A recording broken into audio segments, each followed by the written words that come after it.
शुरू करते हैं इस वीडियो को यहाँ से। तो ये मेरा चैनल का पहले वीडियो, तो मैं आप सबको ये बताना चाहता हूँ कि मेरे साथ क्या क्या हुआ है और मेरा इमोशनल आपको शेयर करना चाहता हूँ। तो आप थोड़ा समझिए और मेरे साथ बने रहे।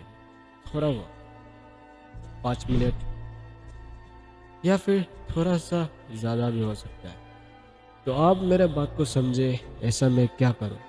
मैंने कोई लिरिक्स लिरिक्स भूल गया। तो मैं बोलना चाहता था मैंने कोई स्क्रिप्ट यही लिखा है, तो बिना स्क्रिप्ट का मैं ये कैसा बोलूँगा।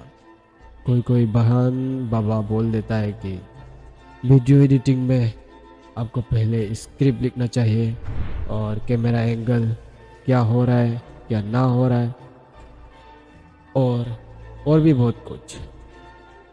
तो मेरा इस चैनल को